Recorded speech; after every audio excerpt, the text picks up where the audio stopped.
everybody. Welcome to SeaShellsBlessings Candle Magic Tips. Well, I got a jet. I'll see you all in the next video. Goodbye, everybody.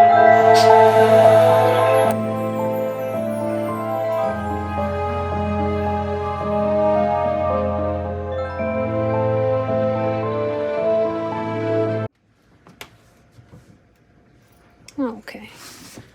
Hi everyone. I have not disappeared. I have been injured.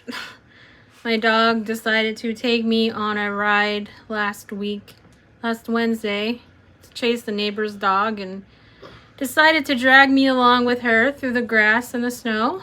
So I've kind of been a little bit out of commission this week, but I am getting back to it.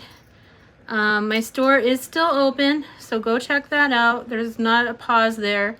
I will be hopefully getting some listings up by this weekend. But I did want to do something for you guys tonight, and I want to talk a little bit about candles and candle work. Some call it spell work. I guess you could.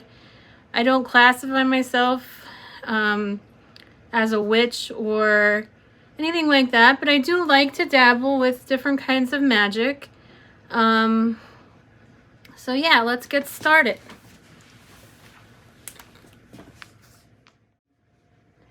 Okay, so this is my little area that I like to work. I want to talk a little bit about candles. I love scrying as well, so that kind of goes along with the incense, but we'll talk about that in a different video. Right now, we're going to talk about candles for intentions. Like I said, I'm not a practicing witch, but I do have a lot of witch spirits that reside with me. So they give me some of their information, and I help them out with it. So classify that as what you will, but I just like helping them do their thing, and they always help me do my thing, and they always give me advice on doing my thing. So we kind of do it all together. So whatever you want to classify it as, that's fine. As you see, there are a bunch of candles here. There are, for every color of a candle, it's for a different intention. I found that I use green a lot. Green is protection and grounding. It also helps with financial things. You light a green candle, obviously. There's a spell here in the book that says you light a green candle. In the side, you're going to want to take a pen. I don't have one right here. You're going to want to take a pen and write on the candle how much money you would want. Let's just say I want $20. So I would use my pen and put in $20 on the side, and that's my intention. And that's the key to using candles, is you set an intention. Now, red here, red is good for, means a lot of different things. Red is a love candle. Red also is a form of taking yourself back, setting boundaries, and it's just a really, they all have so many different meanings to them. I'm going to cheat here and look at my box. Red is for love, courage, and passion. I find it, I don't use that one a lot. I use a lot of green, pink. So they have different meanings for everyone, different properties. They all symbolize something else. They all count for a mood that you may be feeling or you want to feel. Black, people look at the black candle and say, oh no, that's not a good candle. You know, black means bad things, and it's absolutely not true. I find myself burning, Lizzie looks like she's looking right at my eyes and smiling. Hi, Lizzie. Black is a universal candle, just as a white one is, actually.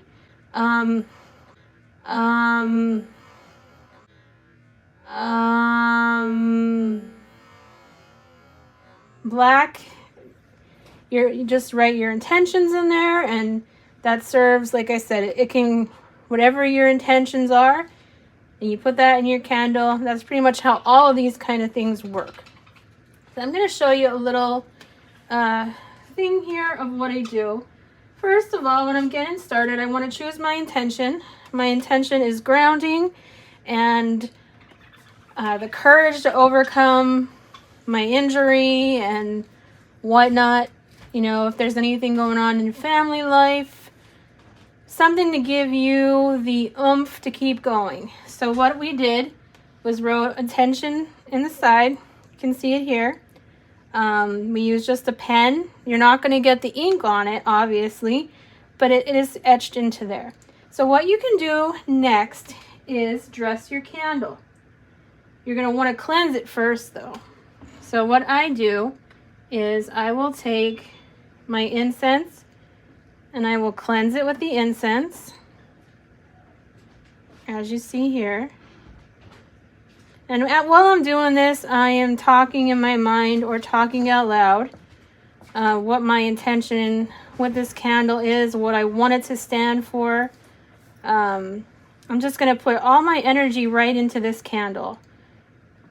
Okay, so then next, what we're going to do is set up our space, which I like this table because a lot of my witches are over here. And I like this table because all my crystals are around. Crystals hold just as much energy to get your intention done as you're holding. So what I'm going to do next, I'm going to dress my candle. You can use essential oils. What I like to try tonight is I have rain from a tropical storm from when we were at the beach on vacation that I collected in here. And I also have ocean water from the same storm. So what I'm going to do here is I'm going to take some of that on my finger and I'm going to rub it on. So it's a little hard work and kind of one-handed here. Rub it on there. And we all know how much energy goes into a tropical storm. I want you to take a second and think about that. I want you to think about imagining yourself sitting on a deck and you're right near the ocean and a storm is blowing up. What do you see? What do you feel in that moment? Of course you're going to feel energy because all of the stuff that comes from the earth has energy in it. I kind of refer to myself as a water spirit because I absolutely adore the beach and I love every part of being there. So being there for a tropical storm this year was just the cream of the cake, icing on the cake. Sorry. So what I'm going to do is take this water that was charged by a tropical storm and I am going to dress my candle with that. So I am putting all of that energy from a storm into my candle with my intentions. So that's going to help this be magnified even more. Next, I also have some oils I use sometime. This was sent to me by a friend. It's good for helping with your third eye. But I'm going to take some oil and I'm going to just rub a little bit on there.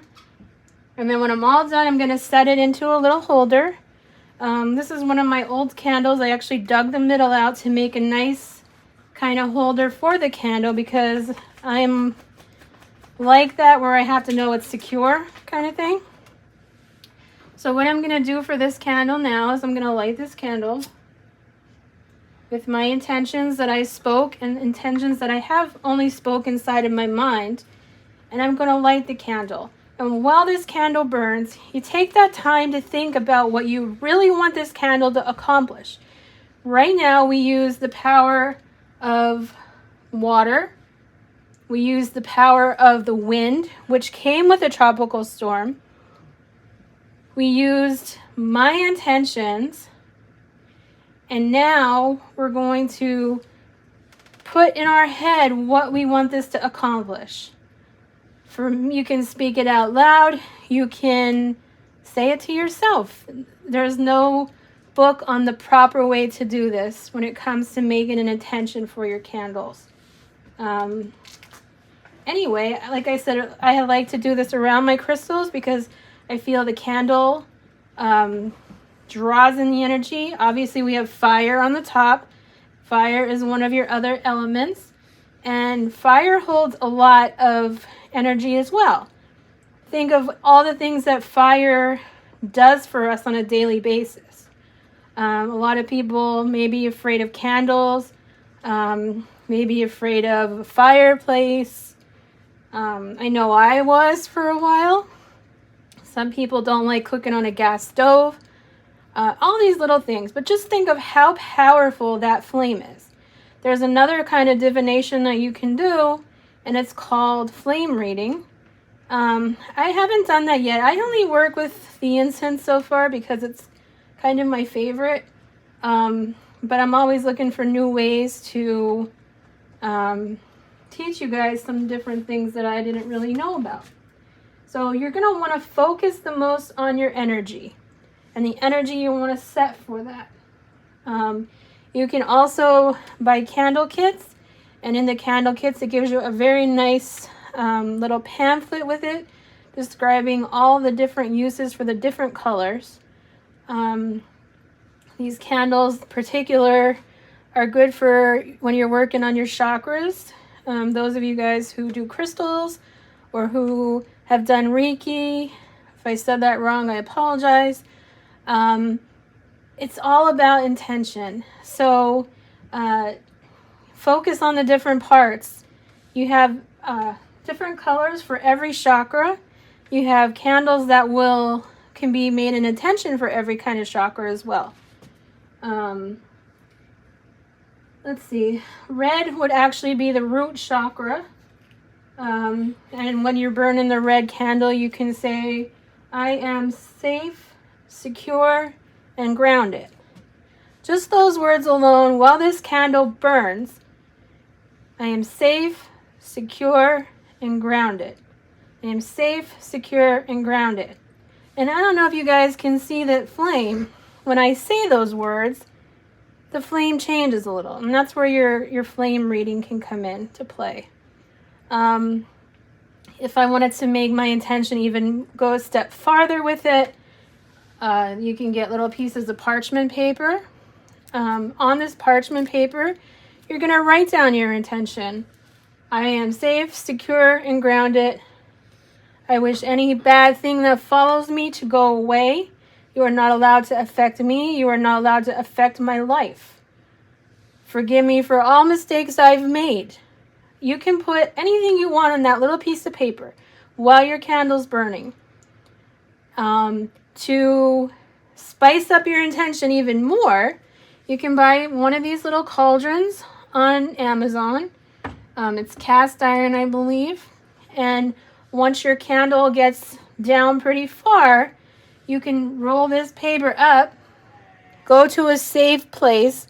When I do any kind of intentions, when I do the paper, I go in my kitchen sink because, like I said, fire kind of scares me sometimes. So I want to make sure that nothing's going to get out of control. So I'll take the paper and I'll put it in my cauldron.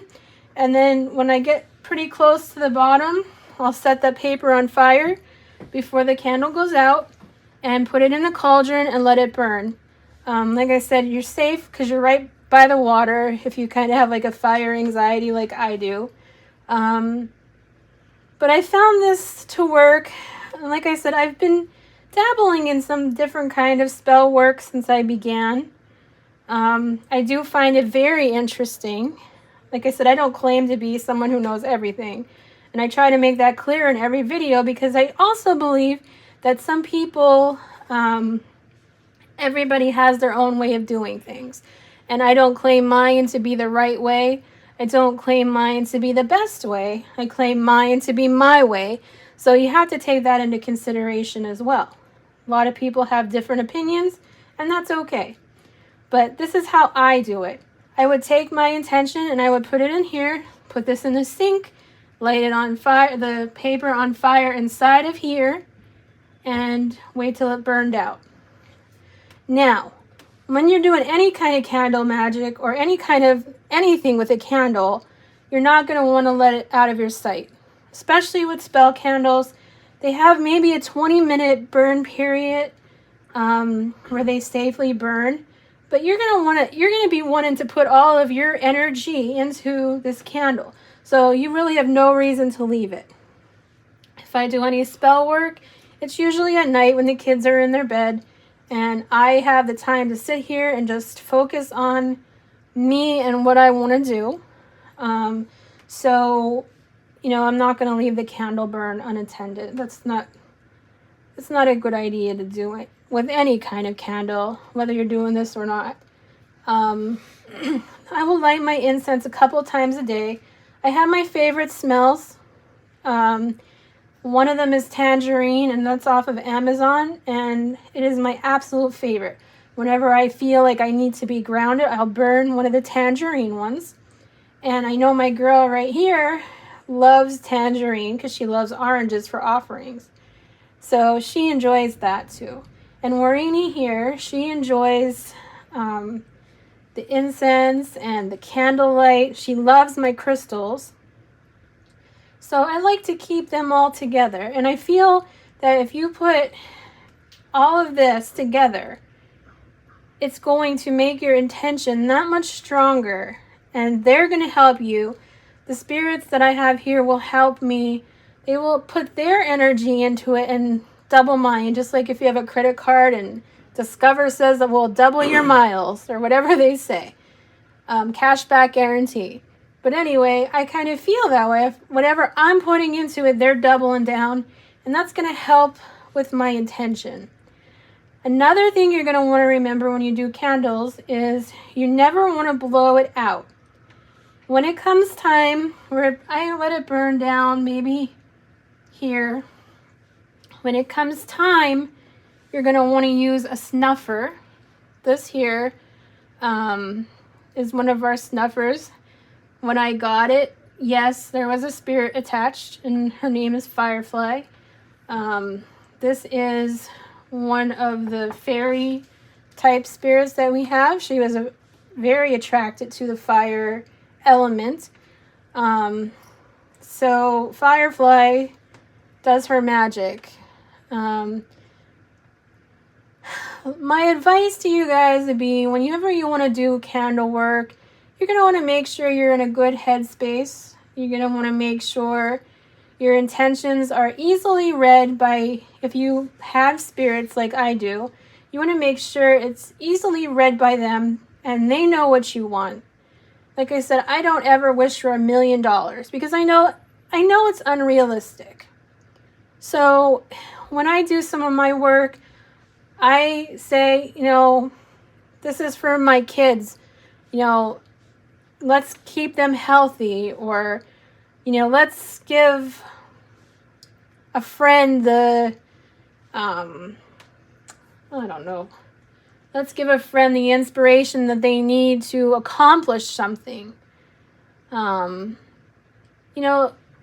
Wishing in one hand and, whatting in the other, my dad always used to say. And, you don't ever want to take anything for granted or think that, you can make unrealistic requests. So I just keep it basic. I light for health, like protection. I do a lot of protection rituals. If financial help comes out of a green candle, because I put my intention in there, hey, I need $50 to pay on my credit card today. If it happens, it happens. But, I think it does make me feel pretty good. I'm curious to see how many of my friends here chimed into this video already. We've been catching a lot of voices every time I do videos anymore. So, yeah. But another thing while our candle burns that I want to talk a little bit about is my favorite cards.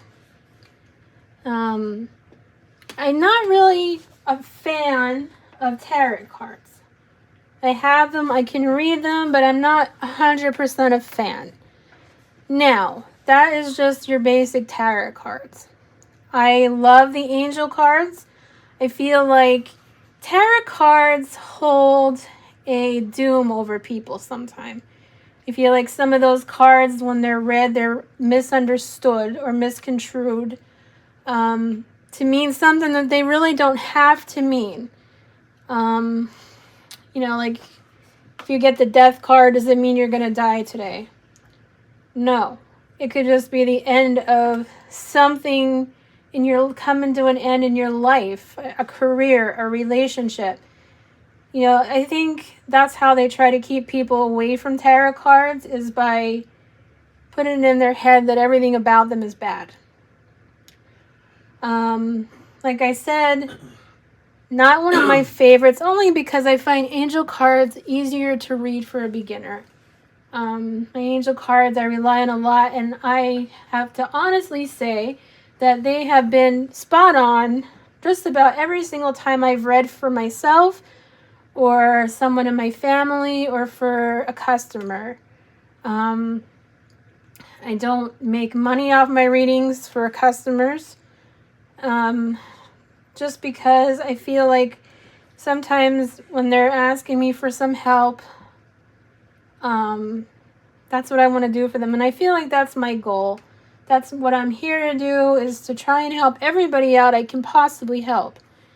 Will I ever read and charge? I don't know. But I know if I go any route, it'll be the angel card route. Because like I said, tarot cards get a really bad rep sometime for different things. And I just don't, they're not my favorite. Anyway, there's so many different forms of divination that, sometimes you don't even realize you're doing. One of them is scrying. I absolutely love to scry because you never know what you're going to get. To scry, you can do it in many different forms. My favorite way is doing it up against a black surface with the camera flash on or the video flash on. And I'll take picture after picture after picture, whatnot. And then I'll go back through them and I'll kind of read the smoke. I'll look for faces. I'll look for letters. Sometimes I've seen numbers come through. Now for my little area here, I have a black mirror, black obsidian. Like I said, if you put this behind here and you're in the dark, you can see where, if you have enough incense going, I usually like to do 2 sticks when I scry, but you can pick up pictures. You see my fingerprints on there now. But you can sometimes pick up pictures there, and I think that's really cool. Also on my altar, I have a little bottle. I'm sure you guys probably noticed. It's just a blessings jar. And this I picked up actually at a yard sale or thrift sale or something. But I'm like, okay. Oh gosh, wouldn't have been good. Blowing out my candle. In there, if I don't decide not to burn my intentions, I'll stick them in there, and I will take some oil to anoint the actual paper, and I will put them in there if I don't choose to burn them. Not every day. I don't want to set off the smoke alarm kind of thing. But like I said, you can draw whenever you're doing candle magic, they call it. You can draw energy from your crystals. You can draw energy from your spirit guides. You can draw energy from the earth at that time. I always, like I said, I'll sit and think about being at the beach and thinking how strong that wind, the day of that tropical storm when I collected that water, thinking of how strong that actually was. And I'll go from there and think, hey, that water from the rain holds all of that energy. And I just find that very, very fascinating. But just because I probably bended your ear long enough tonight, just to show you when you're finished or you get down pretty low, instead of blowing it out, you take your snuffer and you're going to want to extinguish it. Sometimes if I have my camera, I'll quick take pictures of any of the smoke that comes off of the candle, just to take a look at that too, because you'd be surprised sometime what you may catch. So I hope you guys enjoy this video. Like I said, I don't claim to know everything. I'm just showing you my way of doing things. And if you choose to do it that way, that's perfect. If not, or if you have a better way, that's perfect too. So I really hope you guys like this and learned a lot tonight. See you in the next one.